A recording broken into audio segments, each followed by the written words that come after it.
Parents d'enfants handicapés, quelle a été la façon la plus surprenante ou inattendue dont vous avez découvert le handicap de votre enfant? Mon mari m'a contrainte à laisser tomber la médecine pour m'occuper de notre fille paralysée. Puis il s'est vanté auprès de ses chefs en faisant croire qu'il gérait tout seul. Le jour où j'ai osé lui confier que j'avais l'impression de n'exister pour personne, il a esquissé un sourire moqueur et m'a lâché. Le jour où Alyssa a perdu ses capacités, toi aussi. Je l'ai fixé, sans réussir à prononcer un mot. Ça remonte à 3 ans. Ce matin, il était planté devant l'entrée de mon hôpital, clopinant, au chômage, et suppliait la sécurité de pouvoir entrer. Ma fille, alors âgée de 5 ans, et moi étions dans le bus le jour où il a percuté un poteau, paralysant Alyssa du cou jusqu'aux pieds. Ça aurait dû être moi. Mais ce jour-là, pour une raison que je ne m'explique toujours pas, je lui avais laissé la place côté fenêtre. Heureusement, mon mari occupait un poste confortable dans un grand cabinet d'avocats, ce qui m'a permis de quitter mon boulot pour m'occuper d'Alyssa à temps plein. Après 8 années d'études, je venais tout juste de commencer mon internat en médecine. Alors arrêter du jour au lendemain, c'était un véritable crève-cœur. J'espérais au fond de moi que mon mari viendrait m'épauler, ou au moins qu'il serait reconnaissant de temps en temps, mais je me raisonnais en me disant qu'au moins, il veillait à ce que nous ne manquions jamais de rien. 4 ans plus tard, Trevor m'annonce qu'il organise une grande réception à la maison pour impressionner ses patrons et décrocher une promotion.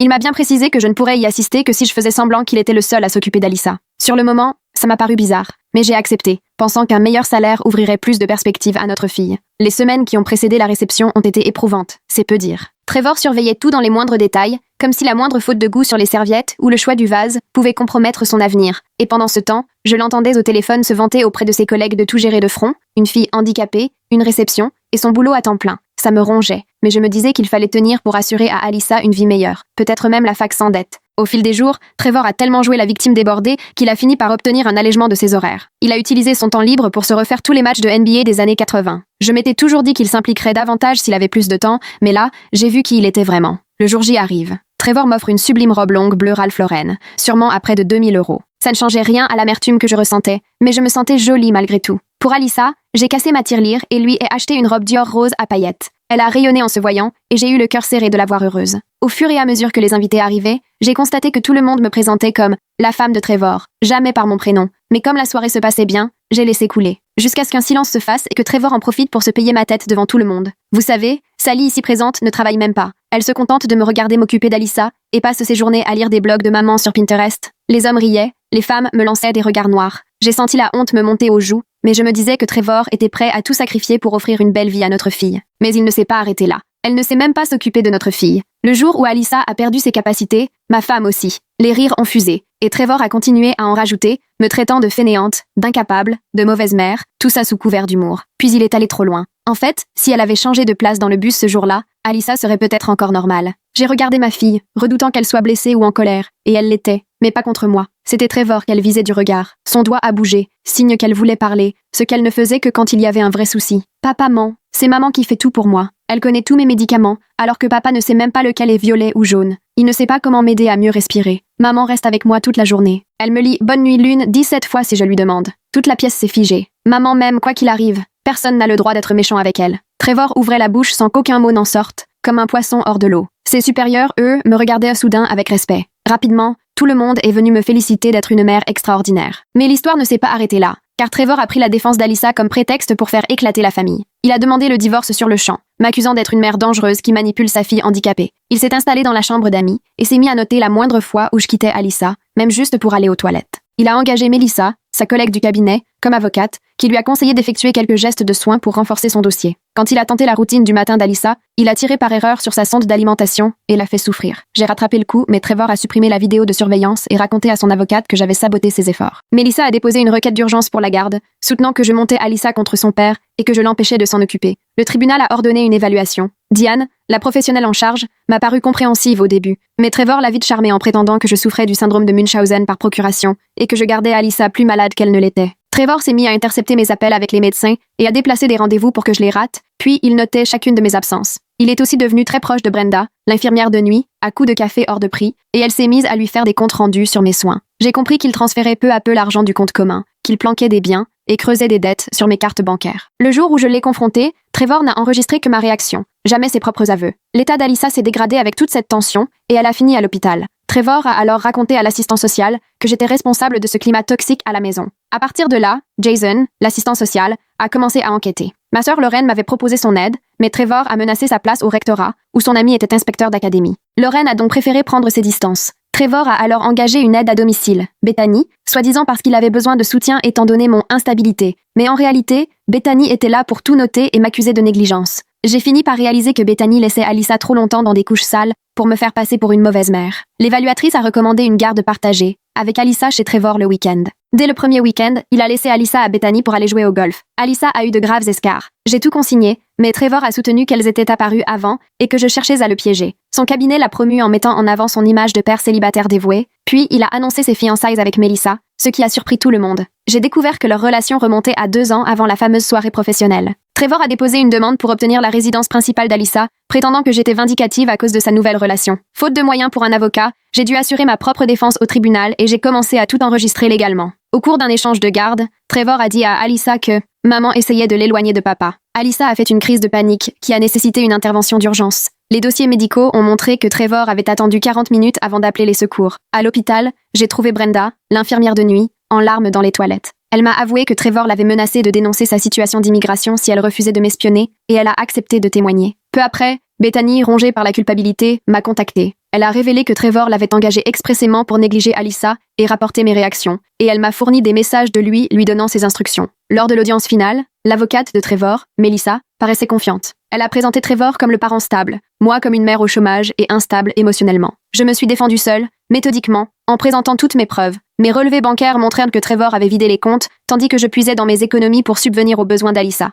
J'ai apporté les dossiers médicaux prouvant ma présence à tous les rendez-vous, contrairement à Trevor. Brenda a témoigné sur ses menaces et son ignorance totale des soins élémentaires d'Alyssa. Bethany a montré les messages où Trevor lui demandait explicitement de nuire à Alyssa pour me faire accuser. J'ai projeté des vidéos de mon téléphone où l'on voyait Trevor s'entraîner à mentir avant la soirée professionnelle. Le juge a demandé à Trevor de lui montrer comment changer le filtre du ventilateur d'Alyssa, mais il n'a même pas su identifier de quel appareil il s'agissait. Melissa a tenté de protester, mais le juge lui a ordonné de s'asseoir. Les dossiers hospitaliers ont confirmé la lenteur de Trevor à appeler les secours lors de l'urgence d'Alyssa. Au final, le juge m'a confié la garde exclusive, avec un droit de visite surveillé pour Trevor, et l'a condamné à verser 5 ans de pension alimentaire, calculée à partir de mon départ de la médecine. Trevor a été signalé à l'ordre des avocats pour avoir détourné ses compétences juridiques contre sa propre famille, et son cabinet l'a licencié pour avoir terni leur réputation. Melissa a fait l'objet d'une enquête déontologique pour avoir représenté son amant. J'ai pu reprendre ma dernière année d'internat avec un emploi du temps adapté aux besoins d'Alyssa. L'hôpital a mis en place une prise en charge sur place pour qu'elle soit accompagnée pendant mes gardes, reconnaissant mon engagement. Les visites surveillées ont révélé que Trevor n'avait jamais appris la routine de soins d'Alyssa, tandis qu'Alyssa utilisait désormais un appareil de communication sophistiqué pour défendre ses droits et les miens. Je me suis spécialisée dans l'accompagnement des enfants victimes de traumatisme,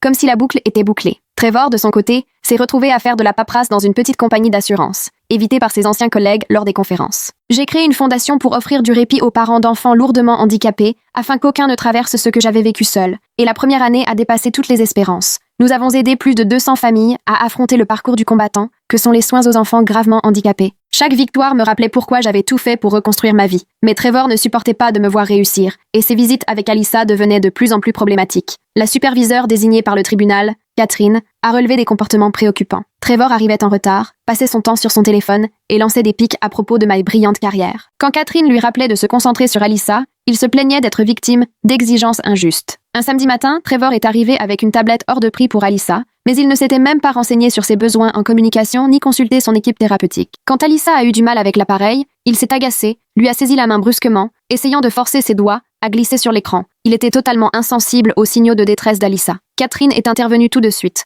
Son rapport détaillait l'incompréhension de Trevor face aux limitations physiques d'Alyssa. Il l'accusait d'être têtu, sans voir que sa paralysie ne lui permettait pas d'obéir. Catherine a recommandé des cours de parentalité adaptés, que Trevor a refusé sous prétexte de persécution. C'est à ce moment-là que mon chef de service, le docteur Jonathan Chen, est devenu un allié inattendu. Il avait constaté de lui-même mon implication et m'a proposé des horaires flexibles pour qu'Alyssa ait toujours les soins nécessaires. Lors d'une période particulièrement difficile, il m'a confié que sa propre fille était atteinte de paralysie cérébrale et qu'il comprenait la pression unique que je subissais. Il m'a orienté vers des ressources dont j'ignorais l'existence jusque-là. Pendant ce temps, le comportement de Trevor à la compagnie d'assurance devenait de plus en plus erratique. Un jour, Nathan, un ancien collègue, m'a appelé pour me mettre en garde. Trevor répétait à ses collègues des histoires inventées de toutes pièces sur notre situation, prétendant que je lui avais volé de l'argent, monté sa fille contre lui et ruiné sa carrière d'avocat avec de fausses allégations. Nathan, qui était bien informé grâce à nos amis communs du cabinet, pensait qu'il valait mieux que je garde une trace de tout cela. Le succès de la fondation commençait à attirer l'attention des médias. Une chaîne locale voulait nous consacrer un reportage à l'occasion du mois de la sensibilisation au handicap. J'ai hésité, sachant bien que Trevor supporterait mal qu'on parle de nous en bien, mais le conseil d'administration a fini par me convaincre qu'une telle exposition ne pourrait qu'aider davantage de familles. L'interview a été fixée un mardi après-midi, quand Trevor était au travail. Tout s'est passé à merveille. Alyssa a montré comment elle utilisait son appareil de communication et a plaidé avec une aisance impressionnante pour les droits des personnes en situation de handicap. Plusieurs familles accompagnées par la Fondation ont partagé leurs expériences. Le reportage, diffusé le soir même, a déclenché un véritable élan de solidarité. Les dons affluaient, les candidatures de bénévoles se sont multipliées en une nuit. Trevor n'a pas tardé à réagir. Et de la pire façon, il a porté plainte auprès de l'ordre des médecins, m'accusant d'exploiter des familles vulnérables grâce à ma profession. Ces accusations absurdes m'ont obligé à me défendre officiellement. Heureusement, le Dr Chen et l'équipe juridique de l'hôpital ont été irréprochables dans leur soutien. L'enquête a rapidement conclu que tout cela n'était que pure calomnie, mais la procédure m'a laissé épuisée. Parallèlement, l'enquête en déontologie sur Melissa a révélé d'autres irrégularités. Elle falsifiait les factures et surfacturait ses clients depuis des années, et l'affaire de Trevor n'était que le sommet de l'iceberg. Elle a été suspendue dans l'attente d'une instruction complète. Privé de sa protectrice, Trevor a perdu ses derniers soutiens juridiques. Bethany, de son côté, m'a recontactée, visiblement très inquiète. Elle avait gardé toutes les communications de Trevor, y compris des mails où il exposait ses plans pour intensifier son harcèlement, et où il allait jusqu'à se documenter sur des moyens de provoquer de fausses urgences médicales chez des enfants handicapés. Choquée, Bethany avait immédiatement démissionné, mais ne savait pas vers qui se tourner. J'ai apporté ces preuves à Catherine, qui les a transmises sans attendre au juge des affaires familiales. Celui-ci a aussitôt ordonné une expertise psychologique de Trevor. La psychologue désignée, la docteure Catherine Mills, était une spécialiste reconnue des conflits de garde d'enfants compliqués. Son évaluation allait durer plusieurs semaines, pendant lesquelles toute visite de Trevor était suspendue. Alyssa respirait enfin, loin du stress de ses visites. Son équipe médicale a noté des progrès remarquables, tant sur sa santé que sur sa capacité à communiquer. Elle s'est même lancée dans des groupes de soutien en ligne pour jeunes en situation de handicap, devenant une véritable porte-parole pour les autres. Sa force de caractère m'a donné une énergie nouvelle chaque jour. La Fondation s'est associée à l'hôpital pour ouvrir un centre de ressources dédié. Nous proposions tout, de l'organisation de séjours de répit auprès de matériel spécialisé. Les familles n'avaient plus à se débrouiller seules dans la jungle administrative. À chaque réussite, ma détermination grandissait pour éviter à d'autres ce que nous avions traversé. L'expertise psychologique de Trevor a mis en lumière des points alarmants. La Dr Mills a décelé des traits narcissiques, un manque total d'empathie envers Alyssa et une tendance à rejeter la faute sur autrui. Elle a recommandé l'arrêt des visites non supervisées pour une durée indéterminée et suggéré qu'il suive une thérapie poussée avant toute réévaluation de la garde. Sa réaction ne s'est pas fait attendre, mais elle a tout de même réussi à me surprendre. Trevor se mettait désormais à surveiller mes horaires, venant traîner à l'hôpital pendant mes gardes. À plusieurs reprises, la sécurité a dû l'expulser. Il m'attendait sur le parking pour m'accuser d'un prétendu complot contre lui. Après 5 incidents de ce genre, l'hôpital a obtenu une ordonnance d'éloignement. C'est à ce moment-là que Lauren s'est sentie enfin assez en sécurité pour reprendre contact. L'allié de Trevor au rectorat avait été muté, ce qui levait la menace qui pesait sur son emploi. Elle s'est excusée de nous avoir laissé tomber et s'est investie à fond dans la fondation. Grâce à ses contacts dans l'éducation nationale, nous avons pu lancer des programmes pour enfants en situation de handicap dans les écoles. Brenda, de son côté, est devenue l'une de nos plus grandes ambassadrices. Son témoignage avait été déterminant pour démasquer les agissements de Trevor, et elle voulait désormais sensibiliser d'autres professionnels de santé à ce type de situation. Nous avons donc mis en place des formations pour aider les soignants à repérer les dynamiques de violence familiale dans les cas de besoins spécifiques. Le gala du 2e anniversaire de la Fondation a été un véritable triomphe. Nous avions accompagné plus de 500 familles et lancé des programmes dans 3 départements voisins. Alyssa a prononcé un discours avec son appareil de communication, émouvant toute la salle aux larmes. Elle a parlé de résilience, d'amour et de la force de croire en soi malgré le regard des autres. Trevor, évidemment, n'était pas invité, mais il a tenté de s'introduire. La sécurité l'a tout de suite repéré et l'a évacué discrètement, avant qu'il ne fasse un scandale. Plusieurs invités au courant de notre histoire ont remarqué à quel point il semblait pathétique, négligé, marmonnant des propos sur l'injustice. Sa chute, de l'avocat respecté au paria, était consommée. Alors que la fin de mon internat approchait, je ressentais un mélange d'accomplissement et de mélancolie. J'avais traversé tant d'épreuves, mais le chemin parcouru n'avait rien à voir avec ce que j'imaginais, étudiante pleine d'espoir. Le Dr Chen m'a proposé un poste permanent en traumatologie pédiatrique, dont les horaires correspondaient aux besoins d'Alyssa, tout en me permettant de rester au service des enfants blessés, un domaine qui me tenait à cœur. Les versements de la pension alimentaire de Trevor devenaient de plus en plus irréguliers. Il prétendait être en difficulté financière, mais Nathan m'a révélé que Trevor se vantait d'avoir des comptes cachés à l'étranger. J'ai tout consigné et déclenché une procédure pour faire appliquer la décision de justice. Le tribunal a ordonné la saisie directe de ses salaires, garantissant à Alyssa le soutien qui lui revenait. Enfin, le Conseil de l'Ordre des médecins m'a adressé une lettre officielle pour saluer mon engagement auprès des familles concernées par le handicap. La plainte de Trevor s'est retournée contre lui d'une façon spectaculaire et a mis en lumière mon engagement militant. Plusieurs membres du Conseil m'ont sollicité pour que je présente les approches innovantes de notre fondation en matière d'accompagnement des familles. Grâce aux nouvelles technologies, Alyssa progressait à vue d'œil dans sa communication et elle s'est lancée dans l'écriture de poèmes où elle racontait son vécu, partageant sa vision très particulière de la vie avec une paralysie. Sa professeure d'anglais, sans rien nous dire, a envoyé l'un de ses poèmes à un concours national. Quand Alyssa a décroché le premier prix, on aurait dit que sa joie rayonnait autour d'elle. Les visites encadrées de Trevor ont repris avec une nouvelle intervenante, après qu'il ait terminé la thérapie ordonnée par le tribunal, mais le rapport du thérapeute était à peine encourageant. Peu de progrès, et toujours cette manie de rejeter la faute sur les autres. Pourtant, la justice estimait qu'il fallait laisser aux parents la possibilité de s'améliorer. La nouvelle superviseure, Cathy, se montrait encore plus stricte que Catherine. Dès sa première visite de retour, Trevor n'a pas pu s'empêcher de critiquer le succès de la fondation, m'accusant d'exploiter le handicap d'Alyssa à mon avantage, comme si les centaines de familles que nous avions soutenues n'existaient pas. Quand Alyssa a voulu lui parler de sa victoire au concours de poésie, il a balayé la nouvelle d'un revers de main en lançant « Encore une coupe de consolation, ça ne vaut rien ». Cathy a pris note de chacune de ses remarques désagréables. C'est à ce moment-là que la Fondation a décroché une subvention majeure d'une organisation nationale de défense des droits des personnes en situation de handicap. Nous avons enfin pu recruter du personnel à temps plein et développer notre service de répit. J'ai pris du recul dans la gestion quotidienne pour me consacrer à ma carrière médicale et aux soins d'Alyssa, tout en gardant la présidence du conseil. De son côté, l'entreprise d'assurance de Trevor a réduit ses effectifs et il a été l'un des premiers à être licencié. Sa réputation dans le monde juridique était tellement entachée qu'aucun cabinet ne voulait l'embaucher. Il a fini par accepter un poste dans une société de recouvrement, bien loin du prestige qu'il affichait autrefois. Ceux qui connaissaient notre histoire n'ont pas manqué de relever l'ironie de la situation. Quant à Melissa, ses manquements à l'éthique lui ont valu une radiation définitive du barreau et elle a quitté la région pour fuir la honte. Trevor a ainsi perdu son dernier appui au sein du système judiciaire, et son isolement était désormais total, même s'il persistait à blâmer les autres pour son sort. Les initiatives de notre fondation ont commencé à susciter l'intérêt au niveau national, et j'ai été invitée à intervenir lors de congrès médicaux sur le sujet de l'intégration du soutien familial dans les soins pédiatriques. Melissa participait régulièrement en visioconférence, exprimant son point de vue à la fois en tant que patiente et militante, et ses interventions ont fait évoluer la manière dont nombre de médecins abordaient l'accompagnement des enfants en situation de handicap. Les visites de Trevor devenaient de plus en plus tendues. Il arrivait remonter contre une supposée injustice et passait l'heure à se plaindre, sans prêter la moindre attention à Alyssa. Il ne lui posait jamais de questions sur ce qui l'intéressait, sur ses besoins médicaux ou sur sa vie de tous les jours. Pour Alyssa, ces visites étaient devenues une source d'angoisse, alors qu'elles auraient dû être un moment privilégié. De mon côté, j'ai bouclé mon internat avec les félicitations et je suis officiellement devenue la Dr Sally, un titre qui me semblait presque irréel après tout ce que nous avions traversé. Alyssa a absolument voulu être présente à la cérémonie et elle rayonnait de fierté quand je suis montée sur scène. Trevor, lui, n'était pas invité et n'a même pas tenté de venir. La Fondation a lancé un programme de mentorat pour mettre en relation des aidants expérimentés avec des familles qui découvrirent le monde du handicap. Et le projet a eu un tel succès qu'il a été repris dans des hôpitaux partout en France. Nous avions réussi à transformer notre souffrance en quelque chose de beau, à faire d'un traumatisme un espoir pour d'autres. La dernière visite surveillée de Trevor a tourné au fiasco. Il est arrivé ivre, a tenté de le cacher, mais Cathy a immédiatement mis fin à la visite et appelé la police.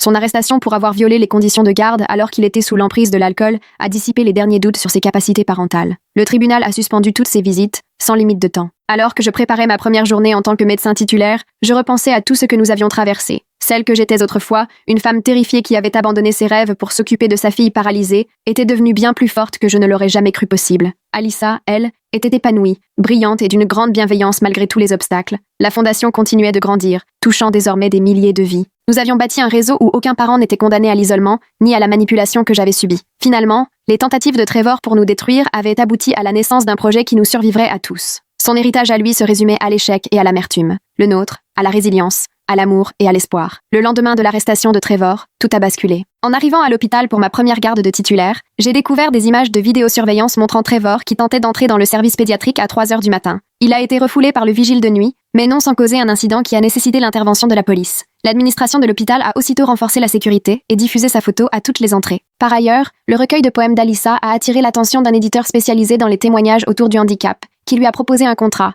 avec une petite avance à la clé. Lorsque Trevor l'a appris, par le biais de ses rares contacts restants, il a aussitôt réclamé la moitié des revenus, prétextant ses droits parentaux. L'équipe juridique de l'éditeur a rapidement mis fin à ses velléités, en rappelant l'accord de garde et la suspension de ses droits de visite. Le Dr Chen m'a alors présenté à un collègue dont le fils venait de devenir paralysé après un accident de plongée. La famille croulait sous les factures médicales et le choc émotionnel. Je les ai mis en relation avec la Fondation et voir leur soulagement m'a rappelé tout le sens de notre engagement. Le père n'a pu retenir ses larmes quand je lui ai expliqué qu'il existait des solutions de répit gratuites. Quant à Trevor, son poste dans le recouvrement de dettes n'a même pas duré 1 mois. Nathan a appris par des connaissances communes que Trevor s'était fait prendre en train de falsifier des dossiers pour gonfler sa commission. L'entreprise l'a renvoyé sur le champ, menaçant aussitôt d'engager des poursuites. Sans Melissa pour l'épauler sur le plan juridique, Trevor a dû affronter les retombées tout seul. Lors d'un examen de suivi, le neurologue d'Alyssa a remarqué que son index avait gagné en tonicité, exactement le doigt qu'elle avait bougé pour demander de l'aide lors de la fête de Trevor, des années plus tôt. Ce progrès, modeste mais porteur d'espoir, a permis de lancer une rééducation intensive centrée sur ses nouveaux mouvements volontaires. Alyssa abordait chaque séance avec une volonté et une ténacité qui forçaient l'admiration de l'équipe médicale.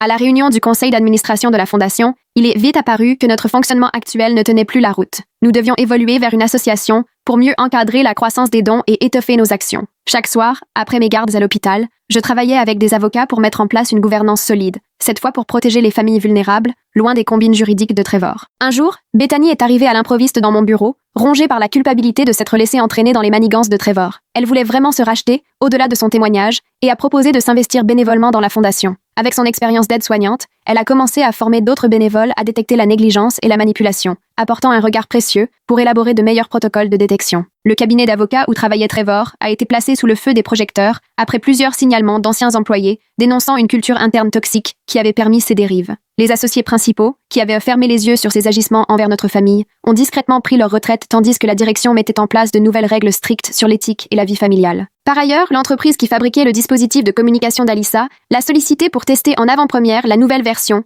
avec texte prédictif avancé et suivi oculaire. Elle s'y est investie corps et âme, découvrant chaque jour de nouvelles façons de s'exprimer. Ces retours ont permis à l'équipe de conception d'ajuster certaines fonctionnalités, notamment pour les jeunes utilisateurs en situation de paralysie. Lors d'un congrès médical, j'ai croisé une ancienne collègue de Trevor. Elle m'a prise à part pour me confier qu'il tentait désespérément de renouer avec d'anciens collègues afin d'obtenir des recommandations, mais sans succès. Tout le monde avait entendu parler de sa déchéance et plus personne ne voulait lui associer son nom. Son réseau s'était complètement évaporé. Un jour, la fondation a reçu un don inattendu des parents de Trevor, pourtant fâchés avec lui depuis longtemps. Ils avaient suivi notre histoire de loin, par des proches communs, et leurs lettres laissaient transparaître une honte profonde vis-à-vis de leur fils, mais aussi l'espoir que leurs gestes pourraient empêcher d'autres familles de vivre le même cauchemar. J'ai eu du mal à accepter cet argent lié à Trevor, mais j'ai finalement pensé qu'il pouvait servir à une bonne cause. De son côté, Brenda a intensifié ses interventions, notamment dans les écoles d'infirmières, pour parler de la détection de la coercition dans le secteur médical. Elle prenait notre histoire comme cas concret pour alerter les futures infirmières sur les signes à reconnaître lorsqu'un proche essaye d'influencer le personnel soignant. Plusieurs hôpitaux se sont d'ailleurs inspirés de son programme de formation.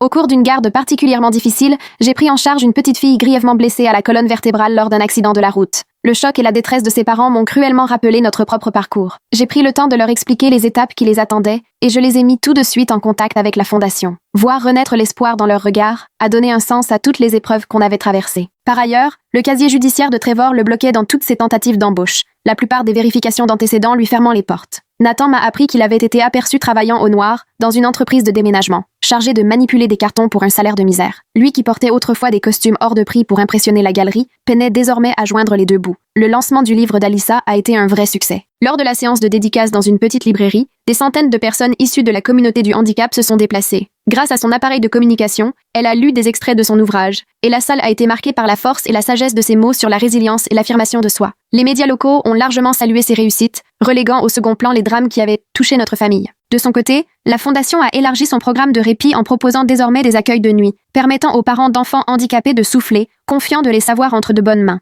Avec le temps, on avait compris que l'épuisement des aidants fragilisait les familles et les rendait vulnérables à la manipulation. Offrir un vrai répit régulier permettait d'éviter l'irréparable. Lorraine, quant à elle, a pris en main la coordination pédagogique de la Fondation et a développé des programmes pour les écoles afin d'accompagner au mieux les élèves en situation de handicap et leurs familles. Son action a permis aux enseignants de détecter plus tôt la détresse familiale et d'orienter les parents vers les bonnes ressources avant qu'il ne soit trop tard. Plusieurs académies ont d'ailleurs adopté ces protocoles comme référence. Un jour, j'ai reçu une lettre de Diane, l'évaluatrice qui était intervenue lors de la première garde. Elle avait suivi l'évolution de notre dossier et regrettait sincèrement de s'être laissée berner par Trevor au départ. Depuis, elle s'était spécialisée dans les dossiers de garde particulièrement conflictuels, impliquant des enfants handicapés, et s'appuyait sur notre expérience pour perfectionner sa méthode. Sa lettre était accompagnée d'un don à la Fondation. Trevor, lui, a tenté de me joindre à travers un téléphone prépayé, en me laissant des messages vocaux incohérents, évoquant une improbable réconciliation et une seconde chance. J'ai tout archivé et remis à la police, qui a ajouté ses preuves au dossier déjà bien fourni concernant ses nombreuses violations de l'ordonnance d'éloignement.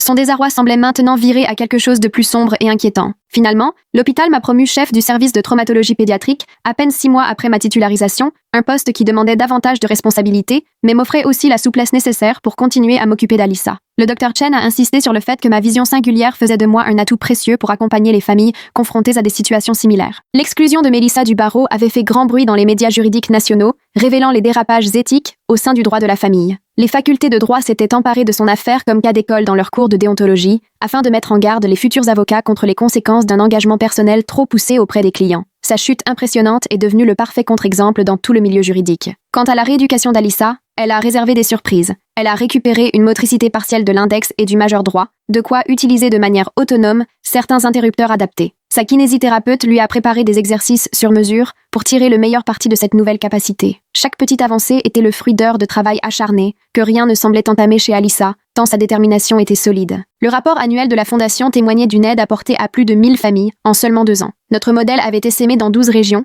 et d'autres commençaient à s'y intéresser. Ce qui, au départ, relevait d'une tentative désespérée de trouver du soutien, s'était transformé en un mouvement national, bousculant la façon dont les systèmes de santé accompagnent les familles d'enfants en situation de handicap. Trevor, lui, avait perdu son poste dans une société de déménagement après s'être blessé au dos en manipulant des meubles. Privé d'assurance maladie et de prestations, il s'est retrouvé à découvrir le système de soins du côté des patients. Nathan m'a confié que Trevor avait été vu dans des dispensaires gratuits, patientant des heures pour obtenir des soins de base. L'ironie de la situation n'échappait à personne connaissant notre histoire. J'ai été sollicité pour témoigner devant une commission législative régionale sur l'accompagnement des familles d'enfants handicapés. Lors de mon intervention, j'ai choisi de mettre l'accent sur des solutions concrètes plutôt que de m'attarder sur mon vécu personnel. La commission a finalement validé le financement de programmes pilotes inspirés de notre fondation. De vrais changements étaient en marche, parce que nous avions refusé de laisser le traumatisme prendre le dessus sur nos vies. Alyssa s'est lancée dans des cours universitaires en ligne en études du handicap et en écriture créative. L'université lui a accordé de nombreux aménagements et elle s'est pleinement épanouie dans ce nouvel environnement. Ses enseignants ont salué l'originalité de ses analyses et la puissance de son expression.